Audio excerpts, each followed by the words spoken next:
Hire is offering the most configurable cloud-based HR and payroll system in the Philippines. Hire is part of the Idea Space Philippines Accelerator Program Cohort 10. Carl Andrade is founder at Hire. So hello Carl, welcome sa Startup Podcast. We're very happy to have you. Good day. So Yes, thank you for this opportunity rin. yes, I'm actually very excited to learn more about you, to learn more about Hire. You're providing payroll solutions to various companies. So I'll have you do the intro, Carl. So ano nga ba ang Hire? Si Hire is a tech startup na nakafocus sa pag-solve nung gap ng mga Philippine payroll system vendors and Philippine companies, which is the payroll system setup to adapt to their company policies. So basically, yun yung goal namin, to solve that specific gap. Yes, so I think right now you're specifically focusing on payroll, no? I mean, ang name ninyo, ang inyong kumbaga registered name is Hire Business Solutions, pero right now parang focus niyo na solutions is yung payroll. So let's focus dito sa payroll systems and actually nag-extend dito sa HR system. So Okay. punta muna natin yung problema. Ano nga ba yung gap na yun? Ano specifically yung gap that you mentioned between the payroll vendors or yung mga payroll systems doon sa mga kumpanya? I mean, ang kumpanya, syempre, usually marami itong employees and they have to pay their employees like monthly or twice a month, regularly. So ano nga ba talaga itong gap na to? Ano ba yung problem na kumbaga pinapasukan ninyo ng tech ng inyong solution? Sa Pilipinas kasi, sobrang complex and complicated ng Philippine payroll. So different industries, different policies. For True. my 10 years experiences specifically on Philippine payroll system, may mga BPO companies tayo na, let's say, mga night shift employees. Sa night shift employees pa lang, ang dami ng policies. Like, si Company A, ang holiday daw dapat nila, holiday policies nila, kailangan pag 12 a.m. onwards, regular holiday siya. The rest is magiging regular day.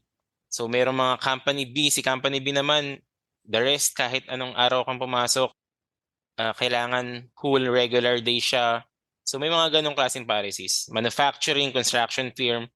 So sobrang complex ng Philippine companies, Philippine payroll companies. Actually, that's true. Now that I think about it, medyo unique, somehow specific sa Pilipinas ang problema na ito. Kasi first, marami tayong BPOs, for example, na iba't ibang bansa yung mga kung saan nanggagaling yung mga kumpanyang ito. So, iba't ibang time zones, iba't ibang regulations, iba't ibang polisiya. At tayo, bilang nasa Pilipinas yung mga empleyado mismo, kailangan mag-adjust specifically nung mga employers na magabaya doon sa kumbaga yung ano yung estado ng mga tao sa doon sa yung mga Exactly. employees. Pero Exactly. when you say complex this is a headache sa side ng employer kasi nga complicated yung pag-calculate. Pero actually, I think pain din ito, headache din ito sa mga mismong empleyado, yung mga tumatanggap ng sweldo kasi nade-delay yung mga sweldo nila somehow dahil sa kaguluhan nila. Tama ba? Is that right? May ganun bang effects may ganun bang impact yung problema na ito sa payroll? May ganong scenarios, may ganong challenges. So dahil sobrang complex ng policies, may chances na tao lang naman sa HR, may mga human errors, may mga maling computation. So nagkakaroon ng mga future payroll adjustment. So may mga experiences na ako as an employee, next payroll ko pa matatanggap yung OT Hmm. ko, next payroll ko pa matatanggap yung dineduct sa aking tardiness no nakaraang payroll na dapat wala. Kasi nga, sobrang daming policies. Kahit sa HR, naguguluhan from currently nasa construction firm ako, tapos next employer ko magiging BPO, so different practice ulit. So ganun siya. Actually, that's true. I don't know kasi with like legacy or like traditional systems, do they do it manually? And going forward sa tanong na ito, paano specifically pumapasok yung automation or maybe yung tech, yung business solutions na pinaprovide ni Hire Ah, towards this problem? Kumbaga, what specifically is your solution para ma-solve itong problem na ito? okay. So not like any other system na ano yung term mo doon?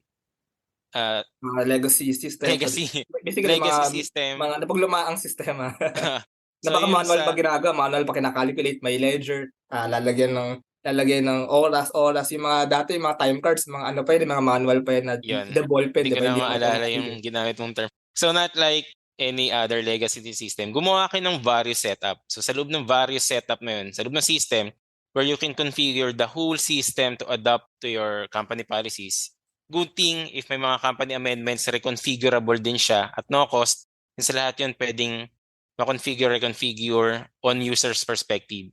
So yung pinaka technology na ginawa namin is yung various setup na kayang magawa, kayang ma-adapt kahit anong nasa ang industry ka. Kaya pala ang medyo binibida ninyo is yung configurability para nga ma-answer, ma-address yung mga complexities na ito, yung mga iba't ibang kaguluhan kumbaga Yep. sa payroll calculations. Wala siyang any technology behind. It's just a software, web-based software na super configurable.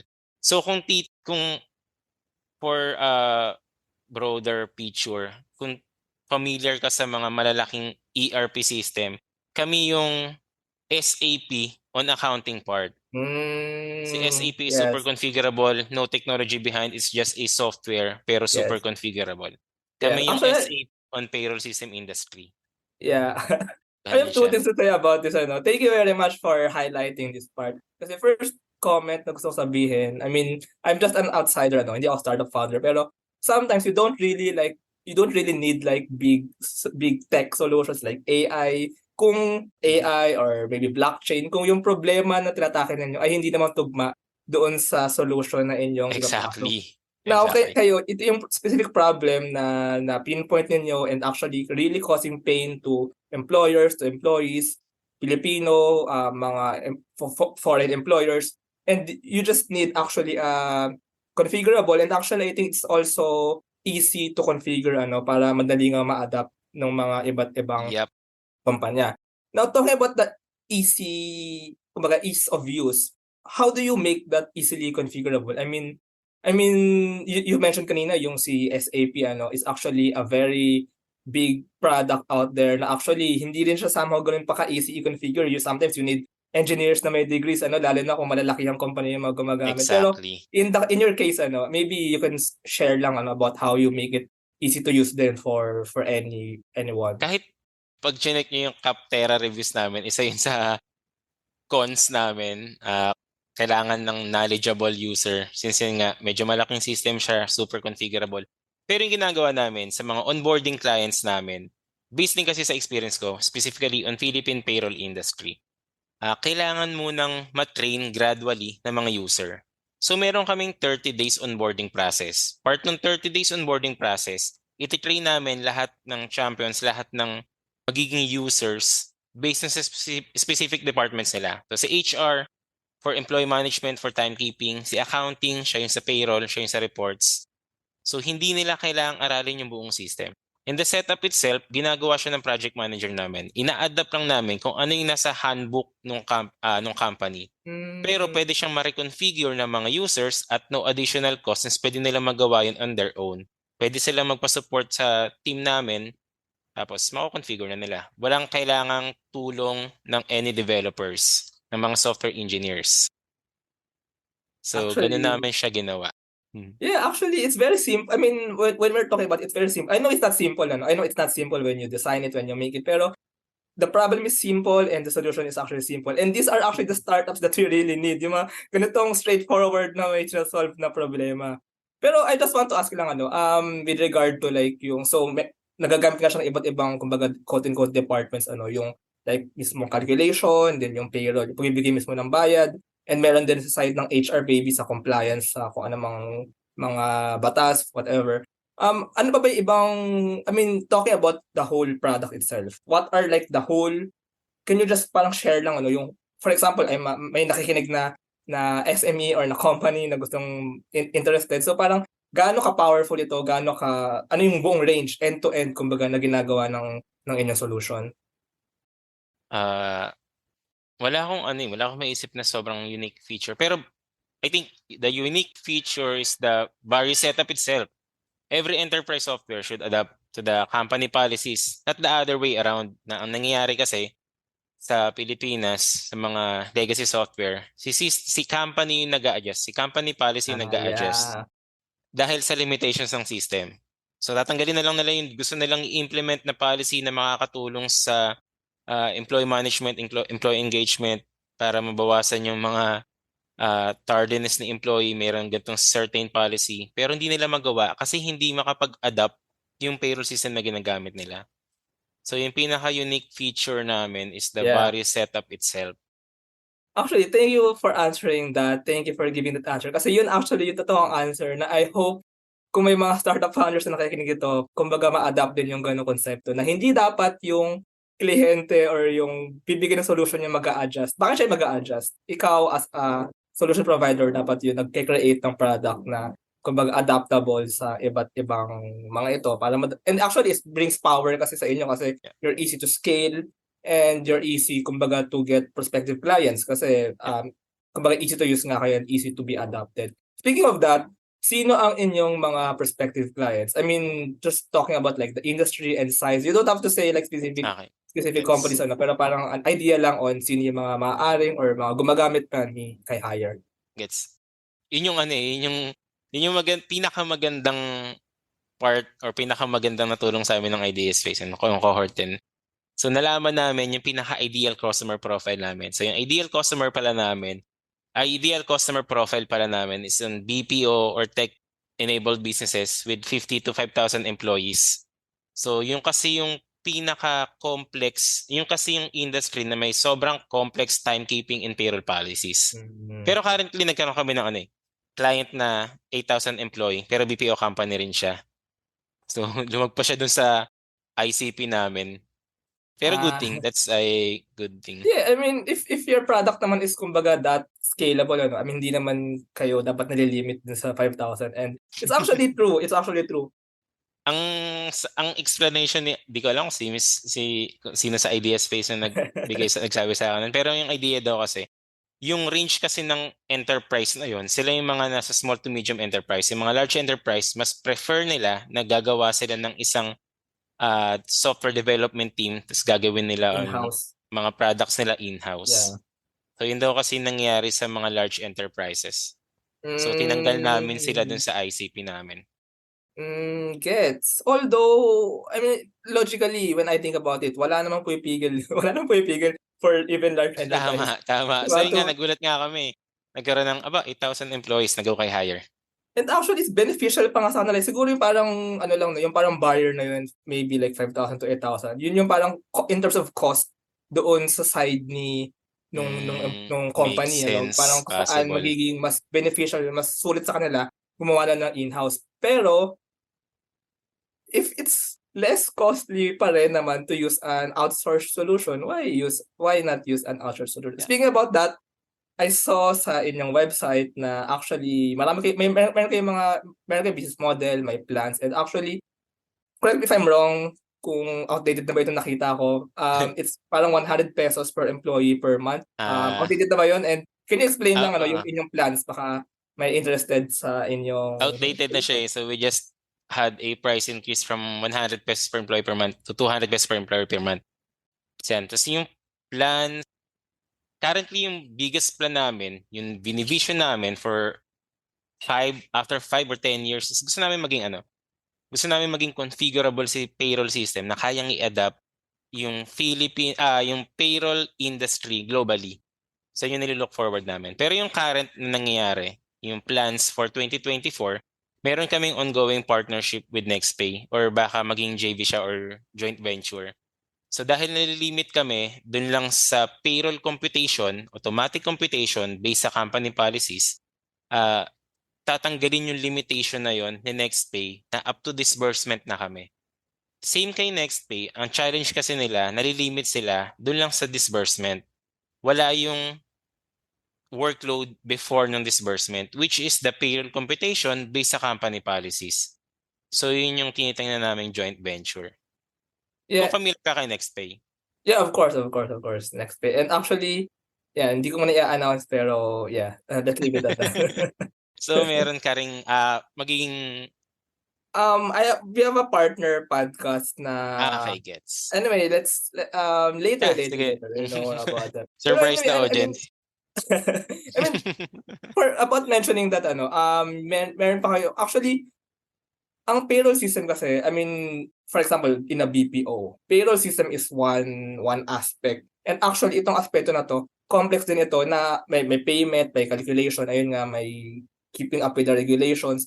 And actually, in your part, as Hire Business Solutions, pwede rin kayo kumbaga mag-partner pa with other companies para mas streamline pa yung service. Pero I'd like to ask din you mentioned kanina na Idea Space helped you determine na BPOs yung parang medyo pinaka makakagamit or magbe-benefit sa inyong solution because of the complexities. Meron pa bang what do you think about other industries aside from BPOs, aside from BPOs na marami employees, iba't ibang time zones, iba't ibang calculations. Ano pa yung parang pinakamalapit na maaaring makagamit kay Hire? Based sa current clients namin, sa data, after the BPO clients namin, more on manufacturing tsaka construction firms. So yung mga manufacturing tsaka construction firms kasi yung meron ding mga complex timekeeping tsaka payroll policies. Actually, I think it's because usually manufacturing 24, yung iba 24 hours, may 3 Tama. shifts. So, pag 3 shifts, iba't iba yung bayad nung per shift. And actually, ang Exactly. isang employee, pwede siyang mag-day shift ngayon, pero in another week, ibang shift na siya. So, Tama. sa mga nakikinig na to, if your business, if your company is may ganong complexity sa when it comes to keeping up with how much you should pay your employees, maybe you can take a look at Hire. Yep. Now, let's talk a bit about yourself, Carl, and about your startup journey. So, I'd like to know actually, unang-una, bago ang lahat, how did you find out about this problem with regard to payroll systems? And can you share a bit of the story about yourself? How did you start your startup journey? Paano ka nag-decide na I will make Hire, I will develop this solution and I will build a company or something like that? Yun nga, based siya sa 10 years experience ko, specifically on Philippine payroll system industry. I was a former payroll system consultant kasi ng isa sa pinakamalaking payroll outsourcing company sa Pilipinas, which is si BPOI, Business Process Outsourcing International Inc.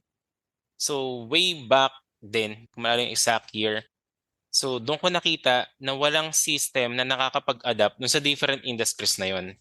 So roughly meron kami kasing sineset up no na 600 different companies from different industries. So walang payroll system na nakakapag-adapt dun sa different policies na yon. Different industry, ang sobrang complex ng policy, timekeeping, payroll. So after that consultation, after that project, way back 2017, so umalis ako doon. I gave up that consultation work. Tapos in-start ko na si Hire. So Pero bumuo ako ng team makakatulong sa akin to develop. I'm IT by profession din kasi, pero nakafocus ako dun sa project management, then yung experience ko sa Philippine payroll. So nakahanap ako ng nakahanap ako ng best team. Nabuo namin si Hire. Pero hindi ba, like, baka may mga nakaka-relate hindi ba parang as an employee before, hindi ba parang nakakatakot or parang biglaan yung parang transition to being a founder? What's your perspectives about that? Medyo, somehow, pero kasi siya eh, I'm a risk taker kasi personally, yung character ko. So risk taker siya from my high salary job. So tinanggal ko yun. Full-time agad ako kay Hire. Tinuloy-tuloy namin siya. Pero yung medyo personal na siya. Pero yung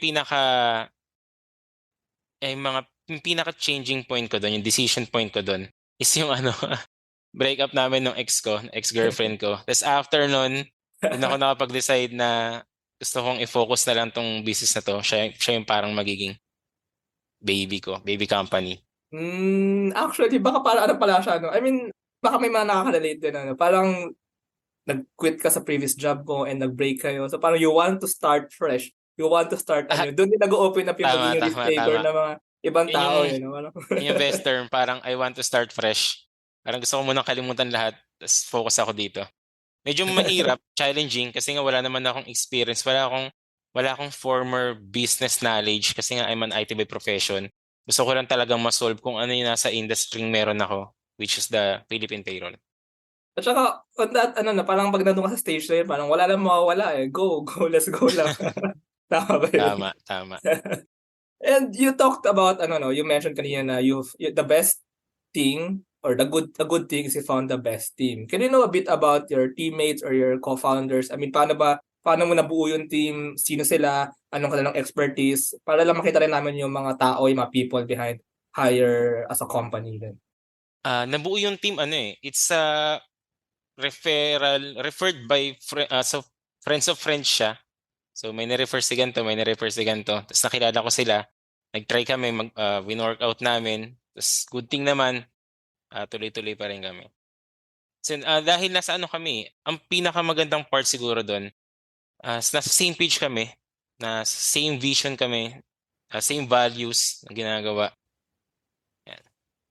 Yeah, it's still puzzling me, ano. I mean, I have interviewed more than 100 startup founders dito, and I can consider you and Hire as one of the, kumbaga, nasa spectrum ng pagiging successful. I think, kasi, I mean, you have this client base, you have a good story, you have a sustainable business model, pero it still puzzles me, ano. I mean, hindi ko ma-pinpoint what happens. I mean, what makes a startup founder, kumbaga, quote-unquote successful.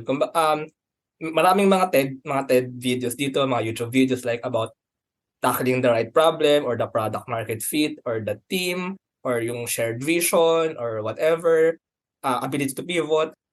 Ikaw, Carl, on your opinion, I mean, this is not like a universal answer, of course, pero this is like an opinion piece. So, what do you think? What do you think? What do you think happened? What do you think happened on your startup journey that made you reach this milestone that you have now?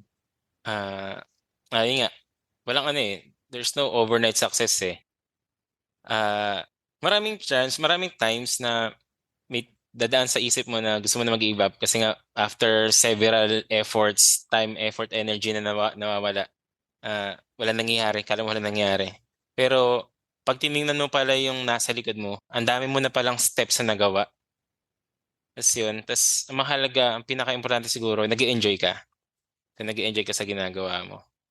So, I think dahil yun nga yung experience ko for my past experiences, Philippine Payroll, alam ko na siya eh. So, sobrang dali na lang niya para sa akin. Kung ano yung problema, ano yung solution, kailangan na lang siyang i-develop, kailangan na lang siyang i-market, kailangan ko na lang malaman kung paano gagawin yung business. Since nga personally, wala akong business experience.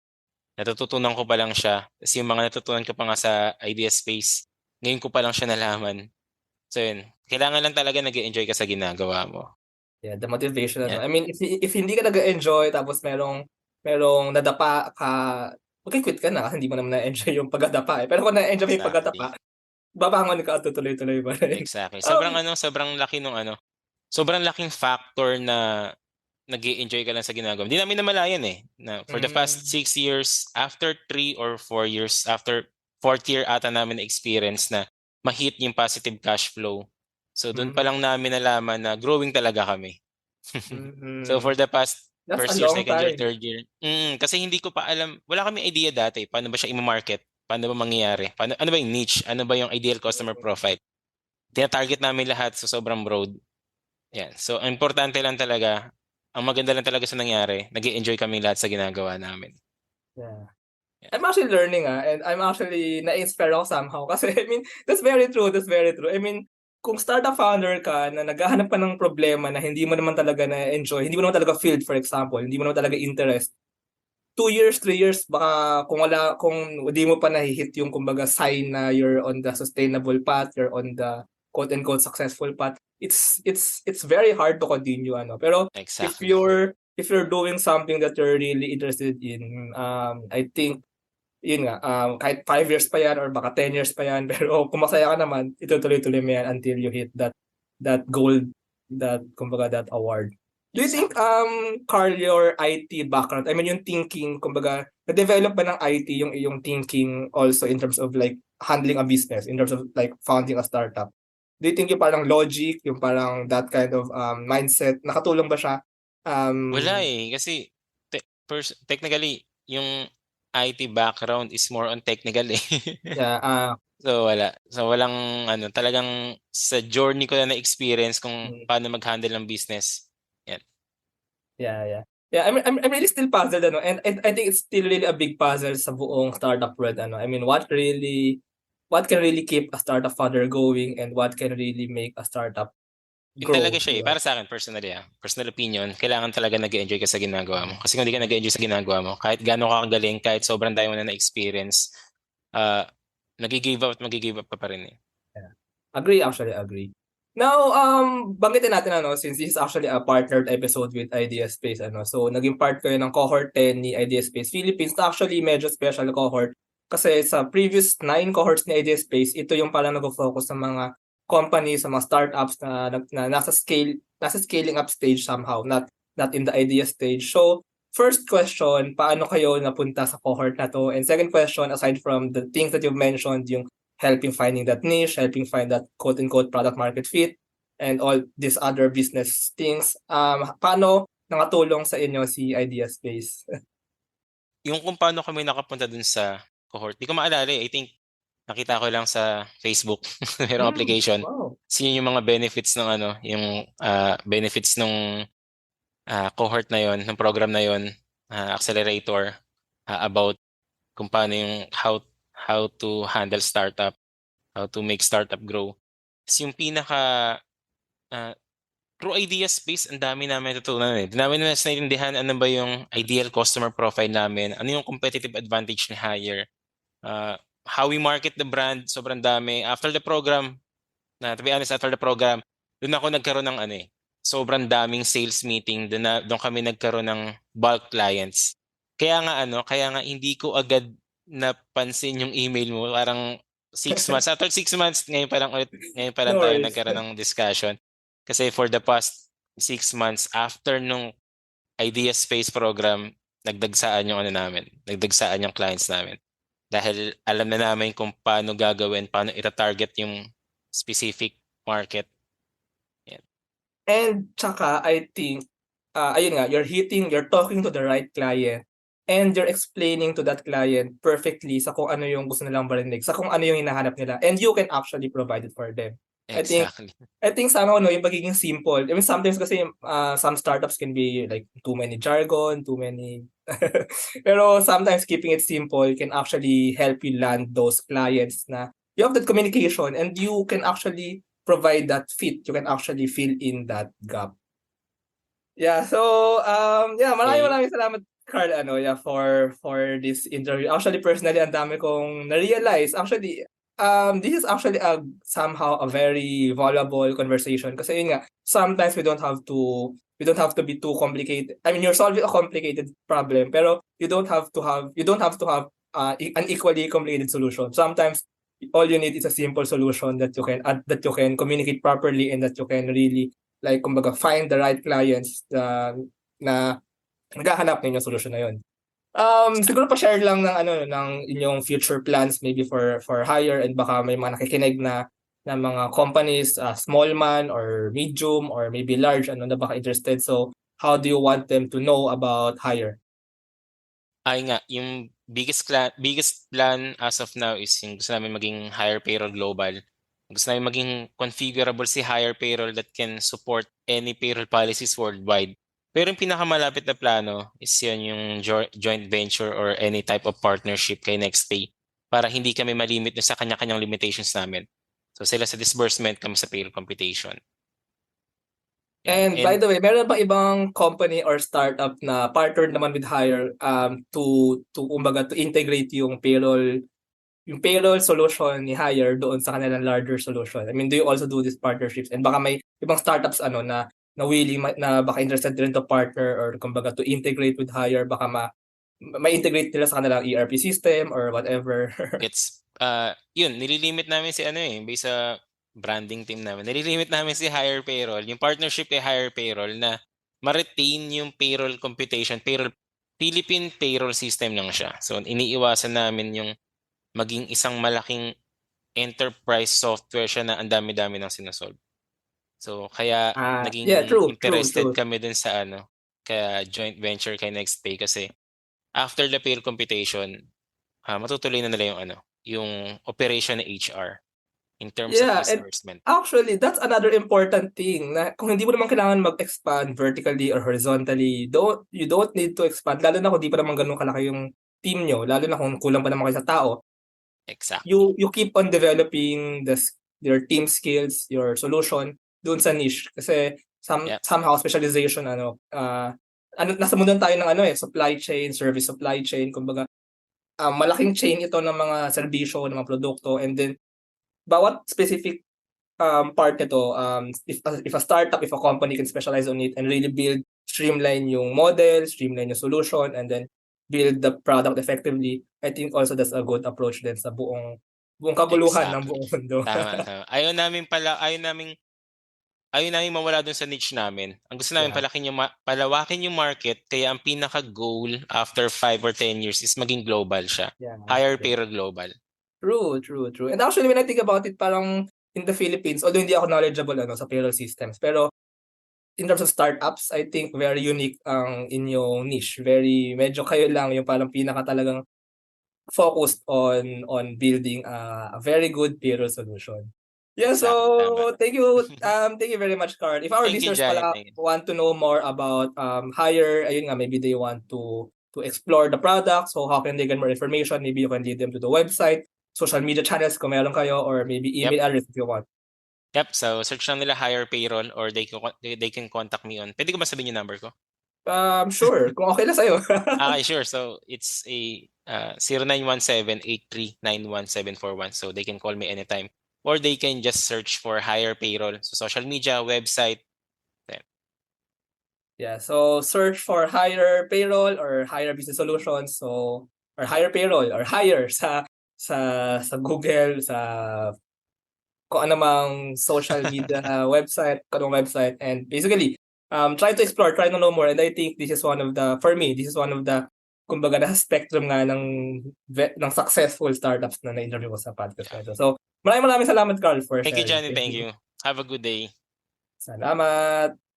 Thank you very much to our 32 patrons. This episode is super powered by TechShake, Asia's most active Philippine-based startup ecosystem builder creating bridges with investors, corporations, and governments. 1 CFO, tech-enabled CFO, bookkeeping, and tax services for startups and SMEs. Take 5 Outdoors, the best guided outdoor adventure tour in the Philippines. They specialize in hiking and mountaineering trips. Benjoy's Food Products, the home of premium bacon ends, tapa, and tocino. D-Buzz, Web3 microblogging app promoting freedom of speech and content ownership. Pinoy IP Works, capture your startup's value proposition through patent and trademark protection. Packetworks, the leading enabler and only Internet of Things social enterprise in the Philippines. Looking for buy and sell online with Sigurado sellers. And NutriCoach, the all-in-one productivity tool for dietitians and nutritionists. This episode is powered by Pareto Consulting, AltSwitch, ePlayment, Tuala, and Hive Energy PH.